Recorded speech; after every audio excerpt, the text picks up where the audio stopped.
This is World Awakenings, the fast track to enlightenment with your host, Carl Gruber.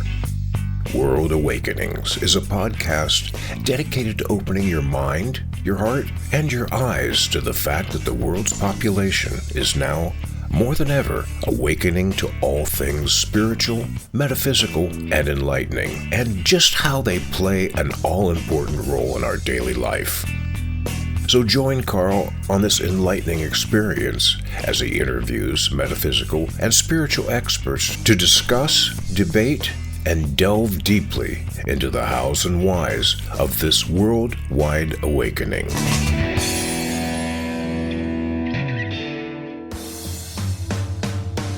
You've seen and read my 3 Pillars ebook, and now I'm proud to announce my new book, True Spirituality and the Law of Attraction, a beautiful symbiotic relationship, and it's now out and ready for reading. This new book of mine is a full-length version of the teachings of the 3 Pillars, and in it I show you how to walk in the integrity of eternal universal laws, in step with the law of attraction to consistently create the life you desire. Now, if you've ever wondered just why you can't consistently manifest all the good, loving, abundant, healthy, and happy things you desire, my new book, True Spirituality and the Law of Attraction, will reveal the key in how to do just that. Plus, help you build a rock-solid personal foundation that will stand strong for the ages. Get your copy today. My new book, True Spirituality and the Law of Attraction, a beautiful symbiotic relationship by Carl Gruber. Available now in ebook and paperback on Amazon.com.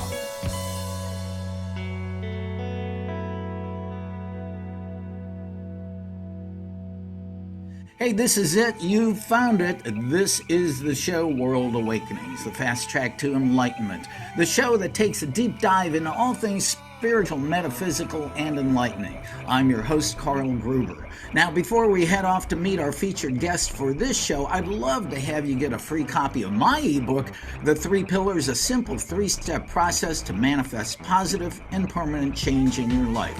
This short ebook will help you to build a rock-solid personal foundation for your life. Just click the link below, listed in the show notes, to get your copy today. So off we go to meet our guest. Our featured guest is David Essel, and he is a #1 best-selling author with 15 books to his name, a counselor, executive coach, international speaker, radio, TV, podcast host, sports psychology coach, and all-faiths minister whose mission is to positively affect people in every area of life, regardless of their current circumstances. David's latest book is Lessen Your Burden, Lift Your Spirits, which I have been reading recently. So with that, David, man, I'm so honored and blessed to have you on the show. Thank you for being here. Well, Carl, we need more love. We need more awareness. We need more awakening. You're doing it all, my brother. And when I had a chance to come on and join you, I said, heck yes. We need more Carls in this world, and anything I can do to help your audience and yourself, I would love to. Wow, I knew I liked you. That's awesome. You got it. Great. So David is highly effective around the world. He's been doing this for years. But I want to say this. It's been said that you are the new leader of the positive thinking movement. Now, with my having started my own journey of healing and awakening by reading Dr. Norman Vincent Peale's foundation book, The Power of Positive Thinking, I'd say that's quite an awesome label to have you have that label. Congratulations, man. Oh, thank you. That came from Jenny McCarthy. And, many people know her as the host of The Masked Singer on TV now. Before that, for 4 or 5 years, she had millions of followers on Sirius XM radio. And, that's where I met her. I flew up to New York, was on her show in her studio, I think 4 or 5 times in a year. We hit it off really great. And, one of the things that we really looked at is, the power of positive thinking can be so usable and a valuable tool if it's done in certain ways. We're not a fan of I own 10 homes all over the world when we're living in, a mobile home. Nothing wrong with living in a mobile home. But we feel that there's limitations to, utilizing positive thinking where it's going to help us achieve those goals in front of us. Or is it just a wishful dream? And so what Jenny loved about, my work and my book is that we look at positive thinking as 20% of massive success. That's it. Our affirmations are crucial. Our positive thinking is crucial, but it's only 20% of success. If you don't put the drive, if you're not willing to do the work that other people aren't willing to do, you can think positively all day long, Carl, and it ain't going to do a darn thing for you. But you take that positive affirmation in the morning that you use with emotions. We have affirmations in the morning from a spiritual perspective where I clap my hands as I say them to awaken myself to this new morning, And if we use them correctly, they're powerful. But if we use them as a way to escape work, if we sit back with a beautiful vision board and 1,000 affirmations, but we don't go out there and bust our butt. And I've got a great story. And it's actually in one of my books, but a gentleman came to me a number of years ago, and this was when we had the economic crash in around 2006, 2007 in the United States. And like many people, he lost everything. He was in real estate investing. He came to me without a penny in his pocket. As a matter of fact, Carl, he said, can you meet me at lunch and can you buy me lunch? I'm flat broke. And can I have your brain for an hour? It was just, I said, oh, hell yes. So we met and we started talking and he said, I really believe positive thinking is going to get me out of this jam. I really think it's going to work. And I said, listen, your positive thinking is important. It's crucial. But if you sit around with your affirmations and you don't do uncomfortable stuff, please don't expect anything to change. I didn't hear anything for 30 days. And then all of a sudden I got this email that said, well, I guess you're right. I'm in worse trouble now than I've ever been because I've sat back with my vision boards and my positive thinking affirmations for 30 days. David, the most powerful affirmations I could ever come up with. And I still don't have a penny. And that's when things started to change. And I said, this is what I want you to do. I want you to find an entrepreneur with a great attitude that lost everything and he came back. And what did he do? And he found the example I wanted him to find. He found a guy that had lost everything, came back with a positive attitude. Nothing changed for 3 years with this gentleman until he did one thing that he didn't want to do. He prospected 20 people a day, 5 days a week with a positive attitude. He rarely got a positive piece of feedback for 30 days. But he never stopped going after 20 cold calls a day, 20 prospecting a day, okay? A year and a half later, this gentleman who contacted me was at $500,000 a month. Wow. He then, 2 years later, was at $1 million a month in income. And then it only escalated, Carl. Now, this is one of a million stories I could tell you. When I say to people, when people say to me, you've been an entrepreneur for how many years? I've been an entrepreneur 45 years. What is the number one thing you've learned from your mentors, your teachers? I've had the most incredible mentors in the world, for God's sake. And what I've learned is this: successful people do what unsuccessful people would rather not. Successful people get up when they don't want to in the morning. Successful people stay up later to finish a project when they don't want to. Successful people go to the gym when they don't want to. My buddy, Dr. James Rippey, wrote a book in the 90s that was killer. It was called Fit for Success. And we want to look at what successful people do. 15% of the United States population exercises 3 to 4 days a week. 15%. Dr. James Rippey, in his book, Fit for Success, interviewed Fortune 500 presidents that work between 60 and 80 hours a week. 85% of these Fortune 500 CEOs working 60 to 80 hours a week exercised 4 to 5 times a week. And they said, and let's go to your positive thinking stuff, Carl, they knew that daily exercise released serotonin and dopamine, the two most positive mood-changing chemicals the body could ever produce. And they latched onto that train, Carl, 60 to 80 hours a week, but 85% worked out 4 to 5 days a week. The rest of the U.S. population can learn from stories like this. Well, I honestly really, really like where this conversation is going and what you're just talking about exercising. I've been a runner for the last 44 years who runs outside about 5 days a week. I've run numerous marathons, but I'm a running coach. So I understand that serotonin and being, waking up also makes me calmer and more meditative place.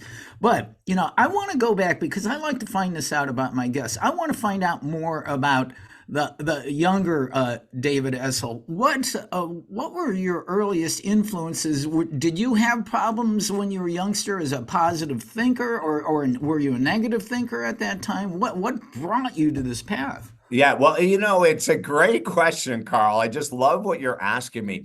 I really struggled as a child. I had great parents. They both passed. My mom passed 4 years ago. My dad passed 3 years ago. It was very difficult. I eventually became very close to them, but my younger years, 0 to 18, were extremely difficult. I was very different than my brother and sister, extremely highly sensitive. Um, my mom and dad just didn't know how to handle me. They didn't know how to raise someone with such sensitivity. And, I found the love of my life in basketball at the age of 5. And I slept with my basketball in my bed every night. My mom wasn't happy because it was always dirty, but it was the only thing that kept me grounded. I had anger fits. I was not emotionally regulated. No one knew what the hell to do with me. I started drinking at 12. My addiction started at the age of 12, and they just escalated from 12 on. I found a way to be part of a group of older guys, and I had to do the initiation of drinking several beers at one time at 12 years of age, but I was accepted. And, I felt accepted. I didn't feel accepted by my mom and dad because they just didn't know how to handle me. If even at 6 or 7, because basketball was my whole life, if I came home and I was really hurt that I didn't play as much as I wanted to, or I didn't score, even as a little kid, I was so emotional. And, my mom and dad did what a lot of mom and dads do. It doesn't work because they didn't know it didn't work, but they would say, "Oh, don't worry. The coach will put you in more next time. Oh, don't worry. You'll score more next time." When you do that to a child, you are shoving their pain down their throat. Mm. You are not allowing them to vent. You're not allowing them to have feelings. You're not allowing them to experience life at all levels. What you're saying is, if you stay happy in this little box, everything will be fine. But if you go outside the box with anger, sadness, insecurity, jealousy, we don't go there. Come back to the box of happiness. So when you're raised in that environment, which is extremely unrealistic, but a lot of parents do it because they don't know any better, you either go in one of two directions. You become very submissive and very docile, and you follow the crowd, which most people do. And I have a 10-90 story to tell you in a second, 10%, 90% story to tell you in a second. But children need a place for rage. Children need a place for anger. Children need a place to feel insecure and to be okay with it. Children need a place to be overweight and not filled with shame. Children need places to express their emotions, and adults don't know that. There's rarely parents that I've worked with in 45 years that really truly understand that children need to vent, that they need to express, even if it isn't the way you were raised, even if your mom and dad would never let you go screaming or something. The world has changed, and what worked in the 30s, 40s, 50s, and 60s in parenting doesn't work today. Carl, just like what has churned in the 90s doesn't work today. We went full circle. We went from this disciplinarian, no emotions, no connection, to this, I want to be your best friend. You're 17, bring your friends over, we'll have beer, but just don't tell anyone. We've gone in this ridiculous direction, right? And so growing up was very difficult. Without basketball, I'm not really sure what I would do, what I would have done, honestly, because it kept me alive. Going through that period of time, they would take me to the doctor. Now, and we have to remember this, back in the 50s and 60s, and, in the late 50s, I'm in a doctor's office with this emotion out of control, this anger. The doctor's smoking cigarettes in the office. I can remember it like it was yesterday, and he's telling my parents, your son has allergies. Now, fast forward to 1990, I had a failed suicide attempt. Mm. After attempting to take my life and failing, I drove myself to a psychiatrist's office, and they said they couldn't see me for 3 to 6 months. I opened the door, I sat in the lobby, and then the receptionist told me to leave. I said, I will not until I see the doctor. At 6 p.m. that evening, he opened the door. He said, you're still here? I said, sir, I'm not leaving. I have to talk to you. He said, okay, come in. I sat down and I said, do you know why I'm here? He said, no. I said, your receptionist didn't tell you. He said, no. I said, I tried to take my life today. I'm not going to the hospital. I'm not going to be Baker acted in a psych ward. I need someone to help me. And he looked at me and he said, Mr. Essel, he said, there's only one thing I can do, is help you.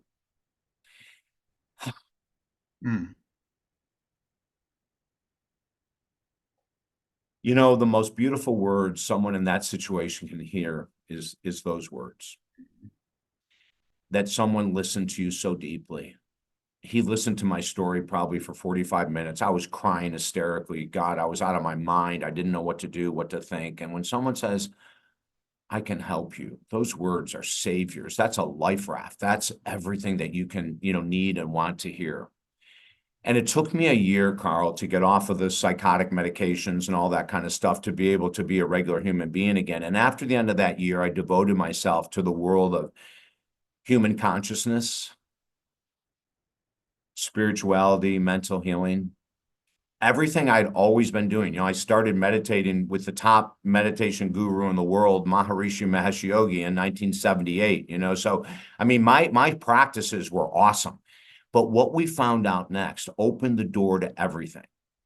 He asked me to go through a series of medical tests for ADD, ADHD, clinical depression, and anxiety. And I looked at him, I said, Doc, first of all, we know I have clinical depression. I wouldn't have tried to take my life if I didn't, for God's sake. I don't need to go through ADD, ADHD, and anxiety tests. There's no benefit to it at all. He said, please do me a favor. And so I did. Everything came back 100%. And I didn't agree with it.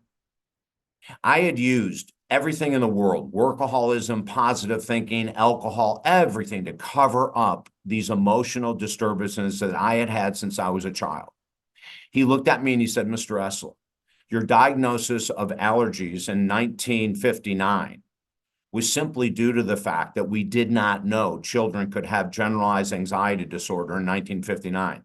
We didn't know children could be clinically depressed in 1959. We didn't know anything about ADD and ADHD and how devastating it could be for a family in 1959. It's 1990. Yes, you have every condition I talked about. And yes, I can help you heal.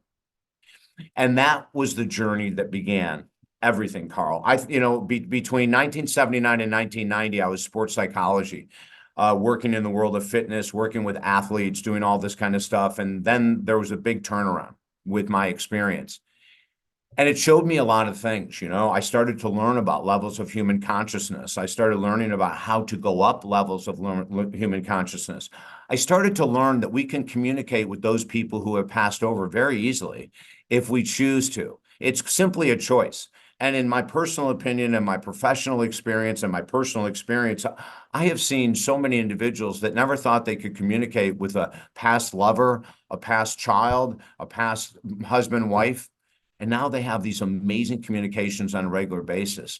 There's so many things that we don't know about the human brain and the human mind and what happens in this afterlife and all this kind of stuff. But, I have had these most intense personal visits by my mother in full bloom, and it would blow your mind. I've done videos on all of this stuff.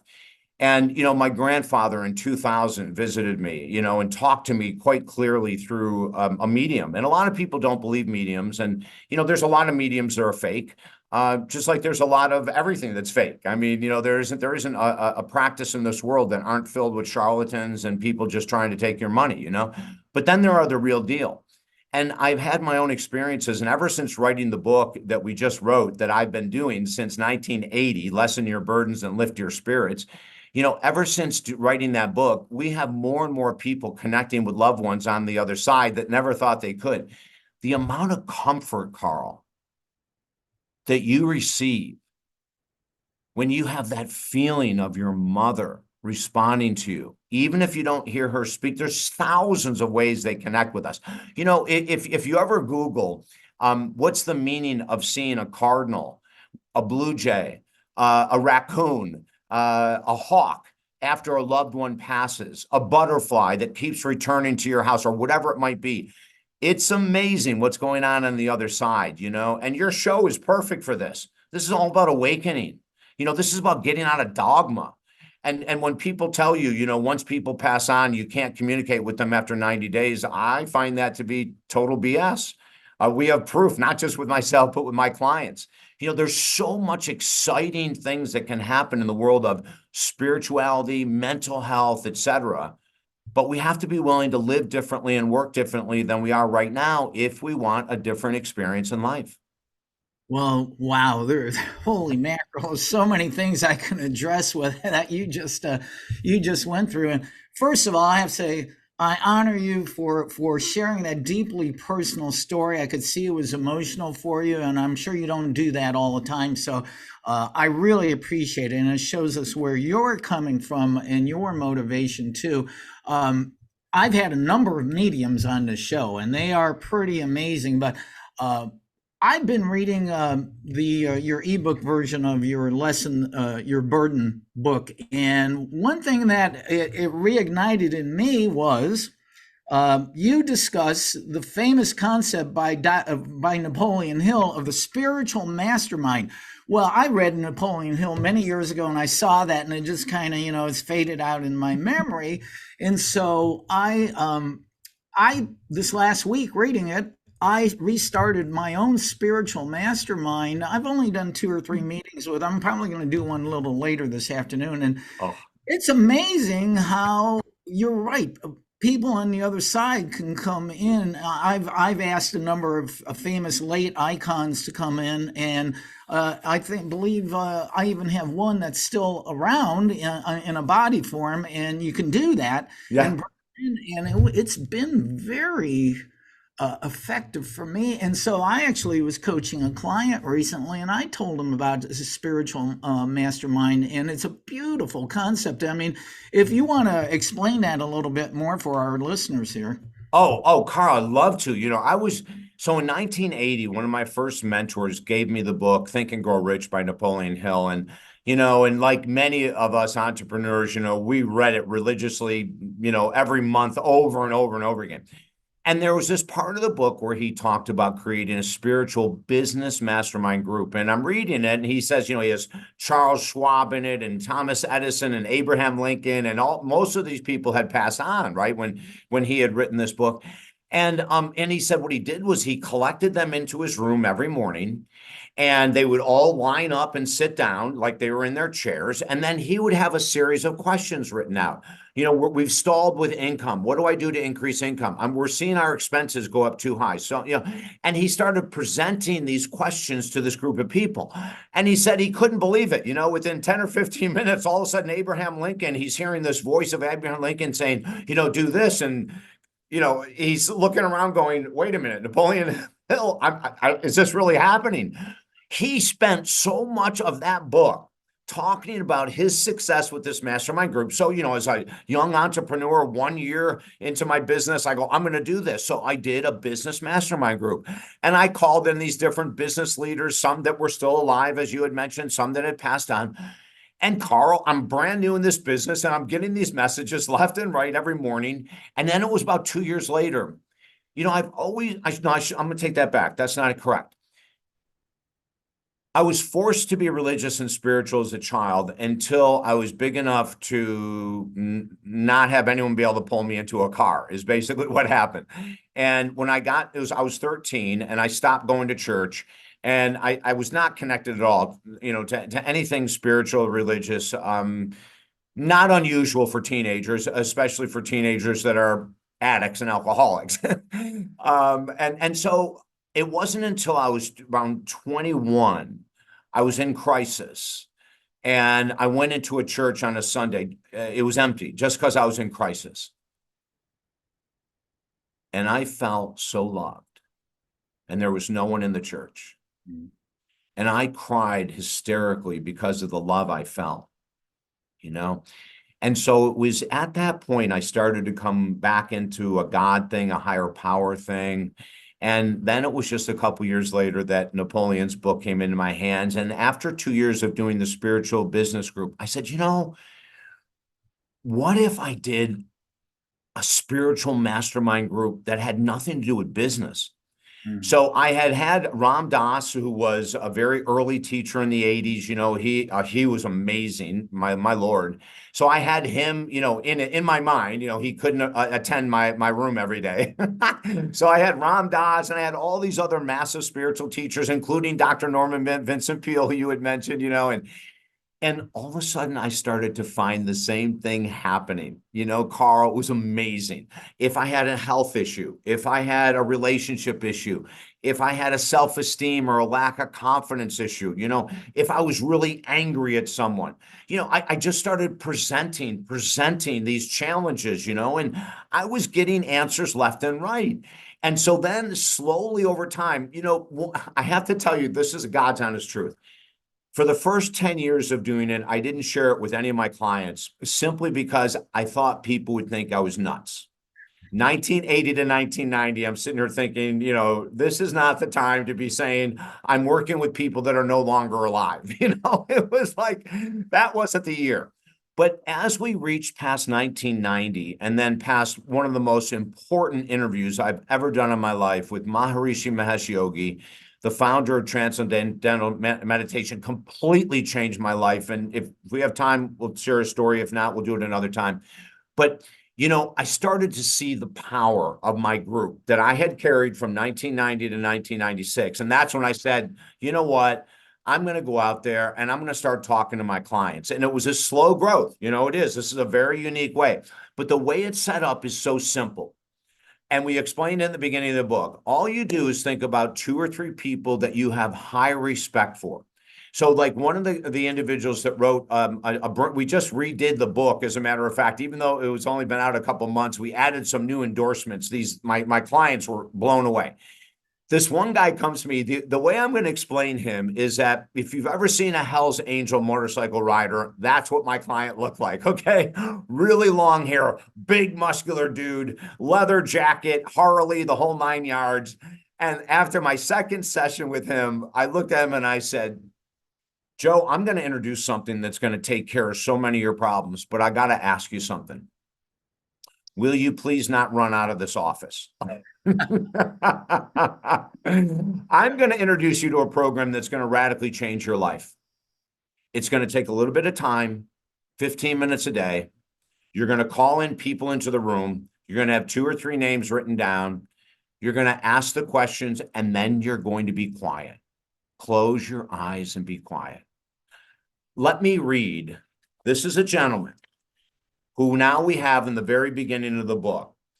He says, Lessen Your Burdens and Lift Your Spirits by David Essel offers a refreshing approach to overcoming life's challenges and finding inner peace. David does this by presenting a program that promises to lessen the burdens we carry and elevate our spirits in just minutes a day. And we need this elevation across the world right now, worse than about any other time I can think of. Now, trust me, he says, when I first was presented with this information in this book, I was completely skeptical. Yet I gave the teachings in this book a try and found it to be completely transformative. And it's now something I use on a daily basis. What I'm referring to is the development of the Spiritual Master Mentor Mind group. What sets Lessens Your Burdens and Lift Your Spirits apart is its emphasis on spiritual growth and mindfulness. David guides readers through mental conversations with spiritual masters, offering profound insights and solutions to life challenges. By tapping into a higher consciousness, readers can gain clarity, direction, and a deeper sense of faith. I have 3 individuals I speak with in my group on a daily basis, and I cannot begin to describe the clarity I have gained in all aspects of my life from utilizing this practice. Furthermore, the book's message of empowerment is timely and relevant in today's uncertain world. Regardless of the external challenges we face, Lessen Your Burdens and Lift Your Spirits reminds us that we have the power to rise above and create a life filled with peace and fulfillment.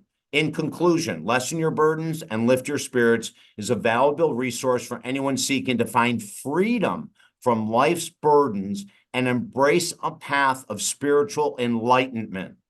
I hope this book brings you great happiness as it has brought me into my life. Wow, that's Pretty eloquent from the Hell's Angel. I love it. The guy is an incredible entrepreneur, right? You would never know it by looking at him, Carl. He is so soft. He's huge heart. He's involved with Make-A-Wish Foundation, bringing kids' wishes to you look at his image and you back up, right? He walks into a room and everyone knows he's there. And he is a teddy bear. However, he did not believe this was for him. Mhm. He never thought it was for him. And within 3 days, he couldn't believe. So, we understand it's okay to be skeptical. Oh my gosh, for everyone with us, it's okay to say, oh, that'll never work for me. That's totally okay. Just move past that. Move past your hesitation. Well, Go ahead. I was just curious because I saw an endorsement on your website from one of my heroes, my spiritual positive heroes, Dr. Wayne Dyer. How did you get to know him? He's amazing. Oh my God. Dr. Wayne and I became friends in 1990. I was hosting a syndicated show with Westwood One Radio. We were in 375 cities. We had basically owned the country in regards to positive talk radio. And I couldn't believe he said yes. We're on the air for 4 months, and he said yes. He said, I'll absolutely be on this guy's show. He came on the show, and at the end of it, he looked at me and he said, how long have you been doing this? I said, doctor, I don't know, 4 months maybe or something like that. He said, oh my God, you have a future. He said, this is incredible what you've done. And then he looked at me and he said this, Carl. He said, David, how can I help you the most? Yeah. Now, for people that don't know Dr. Wayne Dyer, he was a mega star in 1990. I mean, people know of him from 2000 on, right? Mm-hmm. Forget it. In the 80s and the 90s, the guy owned the world of positive thinking. He owned the world of spiritual growth. His first book, Your Erroneous Zones, went New York Times #1 bestseller instantly, right? He was so far ahead of his freaking times. But when he looked at me and said, how can I help you? I was blown away. And I said, Dr. Dyer, I'm just blown away by that question. He said, well, why don't you give me an answer? I said, okay. I said, well, first of all, if you love this show, I would love an endorsement. He said, not only do I love this show, I want to come back in 3 months. I said, sold, you're back. And then I said, is there anything else? Thank you for your endorsement, which you saw on my website, Carl. I said, is there anything else that you would advise me that could really help my career? And he said, yes. He said, take your best stuff and give it away for free. And I said, Dr. Dyer, what do you mean? He said, take your best stuff. He said, if you have articles on X and you want to put them into a book and sell it, don't. Give it away for free. If you create a newsletter, don't charge for it at first. Give it away. And I said, but if I give all my stuff away for free, who's going to hire me? Everyone will, because they'll trust you. They'll trust that you have so much confidence in yourself that you're going to give your best stuff away for free and you're not afraid to do it. Carl, on my website today, we have 5 books for free. Ever since 1990 to today, I have taken his advice so seriously. A number of years ago, we were giving away scholarships, $2,500, $3,500 scholarships to take programs that you couldn't normally afford. We've given and given and given and given. And it's one of the reasons that I love being on shows like yours, because it's all about service. I put a little prayer up on Facebook the other day, and it's a prayer I say every day. I say, please keep me awake and aware, on the lookout for someone that needs a positive look, a smile, a hug, a word. And if we all did this, Carl, we could, as a grassroots movement, start to change the insanity that our country and the world is in. I firmly believe in grassroots movements. I firmly believe in Martin Luther King. I firmly believe in Gandhi. I firmly believe in all these people that created huge success through grassroots movements. I want all of us to be part of this grassroots movement. And it's a simple one. Like the way I started years ago is I took a piece of paper and I wrote the word awaken. And I had it on the dashboard of my car. And what that meant to me is I'm getting out of the car to go into a store. Be awake. Look for someone to open the door for. Look for someone to smile at. Look for someone to talk to. And I do it every day. I made friends with a crippled man last week outside of a grocery store, and I've seen him 2 times since then. And, he has a flap of 2 feet. He doesn't have legs. He has just this flap of 2 feet. He has tiny little arms that are like this, and he has clubs. So he's got barely a finger and a thumb stub that he can hold something with. And I saw him sitting on a skateboard, and he pushes himself around on a skateboard. So, he doesn't have 2 legs. He has that one flap. So the one flap pushes. And, I see and I understand people are afraid to talk to crippled people. I understand people are afraid to look in the eyes of the homeless. I understand people are afraid to talk with amputees. I understand all that. But it's not necessary. What's really necessary is to get over our own nonsense and to look at these loving human beings as loving human beings, regardless of what their physical appearance is or how they smell or whatever it might be. And so I use this opportunity on your show and everywhere I can to ask people to put a little reminder. Use your own word. I don't care what you might use. Pineapple. Maybe that resonates with you, to keep your mind open and to look for someone to help. But Carl, imagine this. Imagine if every person getting out of their car, going into a supermarket today, was looking for someone to say hi to, was looking for someone to connect with. I have one of my clients that I introduced this concept to all my clients, and he came in the other day. He was so excited. He said, "You would not believe what happened today in this grocery store." I said, "What's that?" He said, "I'm coming up and there's this woman, the cashier, and you could tell she's really struggling with something. I don't know what, but she's frustrated, and, she's really overweight and she's really frustrated." And he said, "I came up and I said, 'Ma'am,' and she looks up and he said, 'Those glasses are just perfect on your face.'" And he said, "David, that's all I had to say." And she completely shifted. And she walked around the counter where she is the cashier with a little tear in her eye. And she said, "Can I please hug you?" This is where we are in this world. We have 2 choices. We can do what I'm asking everyone to do, or we cannot. If we do what I'm asking you to do, and you take your 30 seconds and smile at 10 people in a store, we'll start to change this country. If you choose not to, and you keep doing what I believe are ridiculous things like watching the news, please stop watching the news. If there's anything crucial, a neighbor, a coworker, someone will tell you. But that is ruining your brain. It's hijacked your brain already. You're in judgment. You cannot watch the news without being in judgment, either for or against what you're seeing. You don't need to waste your energy. Take your time from the news and go into a grocery store for an hour. Lift people's spirits, for God's sake. Do something valuable with your time. Listen, I'm on the media all the time, and yet I say this all the time. Anytime the media wants to cut me out of their life and not allow me to come back on, I'll take that as a consequence for being open, honest, and knowing the truth. The news is made to upset you. The news is made as a dopamine center, massive hit. The news is made to be so ridiculous to make you want to come back and watch part 2 at 11 and see the same insanity from a different angle with a different reporter using the same type of terminology and voice tone to get you hooked and addicted to the news. As a final note, I had a gentleman that his wife made come in and work with me because he was always so negative. And I asked him, I gave him one exercise. I said, go home and write down everything you watch all day long.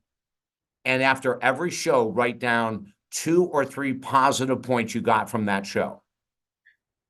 In 7 days, he came back with a blank sheet of paper. Yeah. And he looked at me, Carl, and he said, "You're pretty brutal in your work." I said, "Tell me what you mean." He said, "You made me face reality and I'm not happy." I said, "Why are you not happy?" He said, "Because it's obvious I have to quit watching the news. And I love to argue about the news." Isn't that something? Yeah. Yeah. He valued that more than being happy and positive. But, David, everything you've said over the last few minutes is just blowing me away because there's so much fantastic, loving information there. So anybody watching this or listening to it, please go back and listen to what David had to say there. And, One thing I did want, and you answered much of this question already, but I have a loose outline of things I wanted to ask you. As you well know, a vast portion of the 8 billion people on this planet seem to be living in a state of depression and victim mentality with absolutely no idea of the very real power that they have within them to live a life that they believe is only a fantasy. When you're counseling somebody, where do you start with someone like that? And Oh, like I this said, is answered that, but gosh. No, it's beautiful. It's beautiful. There's a mystical form of Judaism called Kabbalah. Mm, And Kabbalah a number of years ago was made famous by Madonna, the singer. She started to wear the red string of the evil eye, which is, to protect us from negativity. That's the reason in Kabbalah. And then what they say is when the string falls off, that means it's captured as much negativity as it can. And then you put a new red string on your wrist. And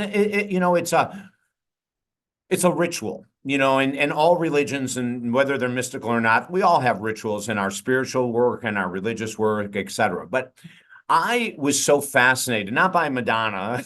I mean, I think she's great, but that's not what got my attention.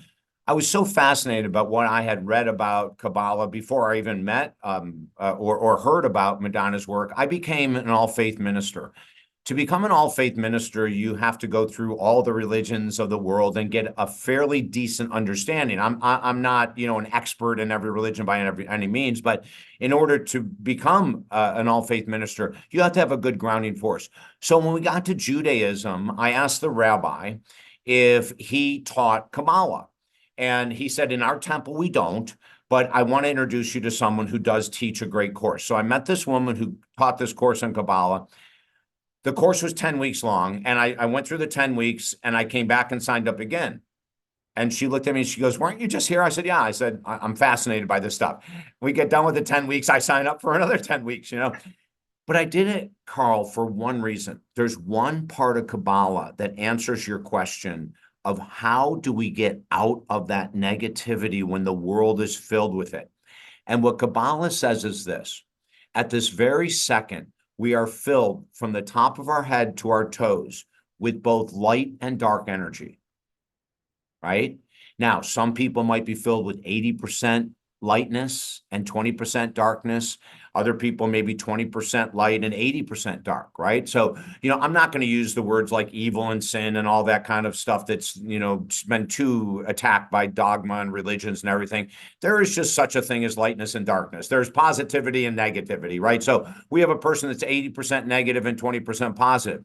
So what Kabbalah says is this: in the current state everyone is in, you cannot add a positive ritual to your life that's going to stick and stay until you remove a piece of the darkness, a piece that creates negativity, upset, judgment. In other words, if you remove the news, you now have space for something positive to come in and to stay. If you don't remove the news, the positivity that you're reading will hit your head and, like a shower, go off into the drain. It won't stick. There's no room. You're already full. So the very first step for all of us to move into the definition of a more positive experience is to find that sense of negativity, that block, that anger, that resentment, that rage, that lack of forgiveness of yourself or lack of forgiveness of someone else. Or maybe you're hanging out with people that are encouraging you to drink or to smoke or to do drugs. Whatever that is, before we can add anything that's going to change our world, we have to remove a portion of the darkness.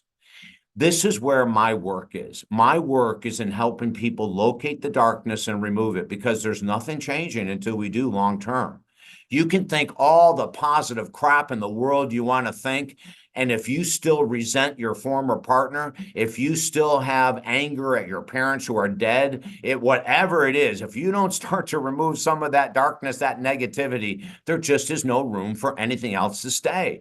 To me, Carl, this is the most simplistic way to define how does a person move out of negativity and depression into the potential of this. That's step one. Step two, we have to remember that there are guides for us. There are ministers, priests, rabbis, coaches, counselors, therapists, psychiatrists, spiritual advisors, media. There are so many people that can help us. Don't do it alone. If you haven't been able to change your life by yourself up to this very moment, you will not change it moving forward. Listen, I was helping people get clean and sober, and I was a raging alcoholic. I couldn't get myself sober. I had to hire other people, Carl.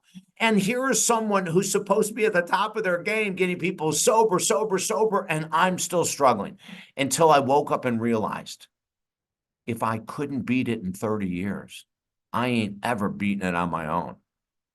And so, we have people in this world that would be more than willing to help you. Carl, it's one of the reasons we give away 5 books on our site. It's one of the reasons we give away 2,500 YouTube videos on personal growth. We want to be a grounding force in this world. We want to be a place people come to and say, oh my God, I can watch 2 years of videos of this guy and change this stuff and get my head right and my actions right. I can read 5 of his books absolutely free, or 2 of them are audibles. I can listen to 2 of them, and we want to be a part of the solution. We are inviting everyone to join us. It doesn't take any money. It's a stop and to say, when I see a homeless person on the street, I'll tell you, one of the most crucial things that I do, that I encourage people to do once they get comfortable with being in front of a homeless person, is I always say, hey, my brother, or hey, sister, what's your first name? Mm-hmm. I want them to feel human. They don't feel human. They're outcasts. Do you know how many people will drive by a homeless person and never look in their eyes? Probably 90%, Carl.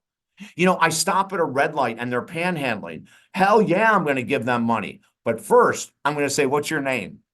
I'm going to go, Dennis, how long have you been here today? It's hot as hell out in Florida, He'll go, you remember my name from yesterday? I go, yeah. He said, you were here yesterday, weren't you? I go, yeah. He goes, I can't remember your first name. I said, not a problem. It's David. I said, how are you doing? And he goes, well, I'm doing a little better today. He said, I'm going to go get lunch. I got $5. I can get a Subway sandwich for $5. He said, I'm doing better today. I said, Carl, it's great to see you again. Here's $2. Maybe have something to drink with it. And I hope to see you tomorrow. And I'm not, everyone doesn't have to do what I'm doing, Carl, but please look in their eyes. Mm-hmm. Please say hi. When you see an amputee, don't look the other way. Smile at them. Look at them. The more we do this, and let me mention something that some people may disagree with. This is operating at an extremely high level of human consciousness in the world we're living in today. People who are doing what I'm recommending are way above. They are rising in their levels of consciousness to levels that other people will never reach because they want to stay safe and comfortable and watch the news. You and I kind of touched on this before we even started this show, is that we'll never realize, even if only like 2.5 people watch this show, the positive effect that can have a ripple effect throughout all of time and space, we'll never imagine. It could be a podcast with 10 million viewers or a podcast with 2 viewers. We may affect in ways we'll never understand. I was running on a trail just this past Friday on my daily run, and I was on my way back, and there was like this kind of homeless guy just sitting on a trail on that wasn't there when I went by, and he was just kind of hanging down with his head down. I said, hey, good morning. And you could see he was really surprised. Somebody said morning to me, and he said, hey, morning. And I just kept running, but just that little bit of effect. You also reminded me why I stopped watching TV many years ago. I have a flat screen TV here in my place. It's not hooked up. I do miss watching sports. I'll see that over at a friend's house, or I'll go to a sports pub with somebody and watch it. But yeah, you just can't, because the influence is so extensive and people don't realize it. And this is why I've had many guests on this show that say that mankind, and this, mankind is on the verge of of awakening. You use that word awakening. That's part of the title of this show, that like we haven't seen before, and it's just amazing. And is that something that you believe in too? Mankind is on the verge of a whole new era of mankind.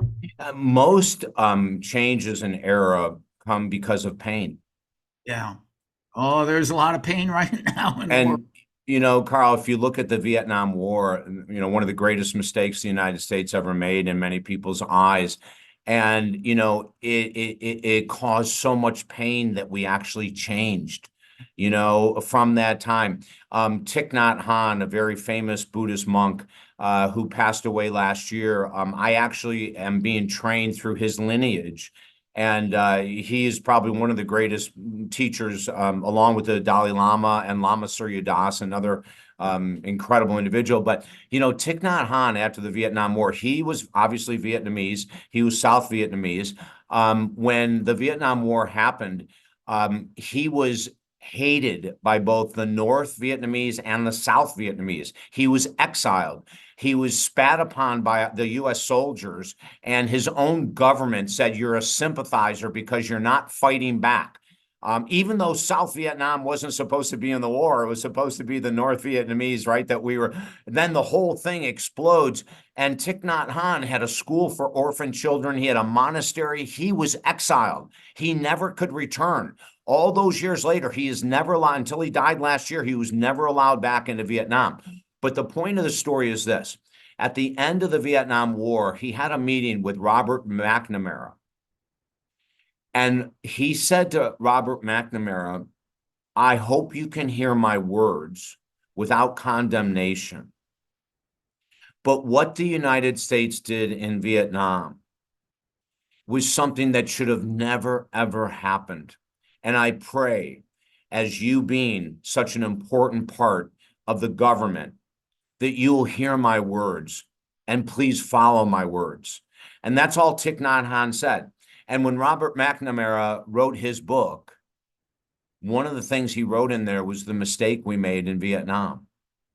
And it was because of Thich Nhat Hanh's words that made him awaken to the reality that we were off base in our decision-making. We have so many teachers like Thich Nhat Hanh. You look at Nelson Mandela, my God, someone who I just have the utmost respect for. A lot of people don't know his full story, but he started off with the ANC, the African National Congress, and the peacekeeping side of the ANC in Africa. And, he was doing protest and, silent protest and all, and it wasn't getting them anywhere. The ANC, they didn't see. So he switched sides and he went to the terrorist side of the ANC. And, he started blowing up white business buildings in South Africa. And that's what got him in prison for 27 years. But the story becomes so much more brilliant than what he did negatively.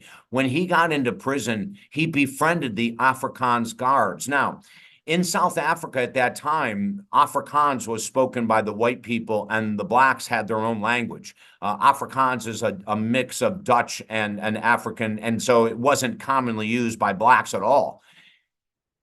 He actually went to the guards and asked them to teach him how to speak their language, Afrikaans. And when he went back to the cell with his seven other cellmates, they were pissed as hell. Like, what are you doing being nice to these people? These people put us in jail. And he said, we put us in jail. And the only way I'm going to become president of South Africa is to become friends with everyone. And they looked at him like he was insane, Carl. They said, what do you mean, president of South Africa? I'm spending my time in prison. And when I get out, I will become the president of South Africa. And gosh darn it if he didn't do it. But how did he do it? Grassroots movement, learning the language of the guards. All of a sudden, the guards were talking to him about their challenges with their wives and kids. They were coming to Nelson Mandela, asking him for his advice on how to handle things outside of the prison walls.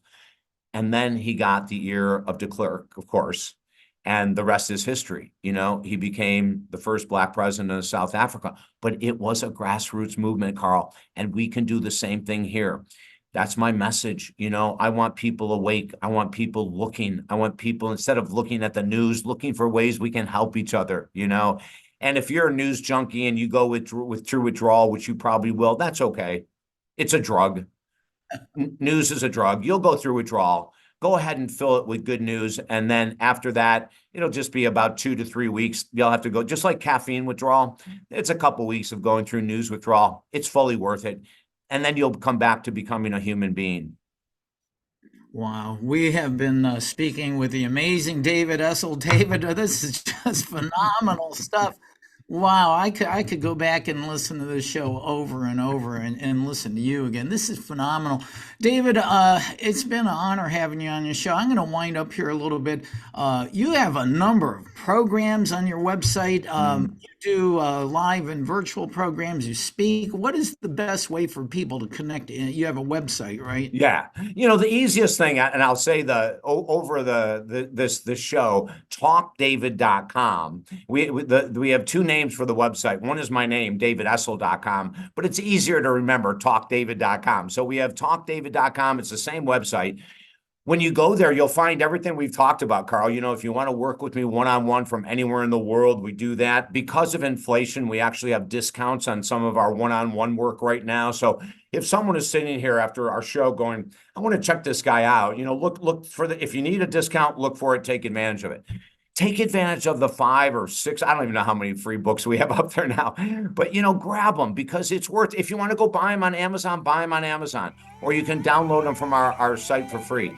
Don't forget, we have a link directly to 2,500 YouTube videos, depression, anxiety, relationships, finances, suicidal ideation, everything in the world you can imagine we have videos on. So take advantage of the free information.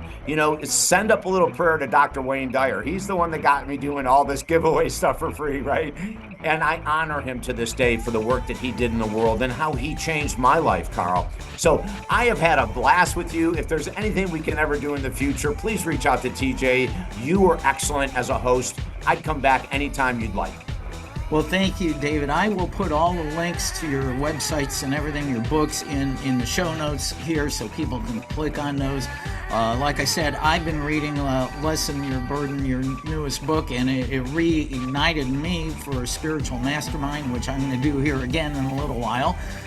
But David Essel, you are amazing. You're bringing incredible light and love and awakening to the world, and thank you for being on World Awakening. Carl, my pleasure.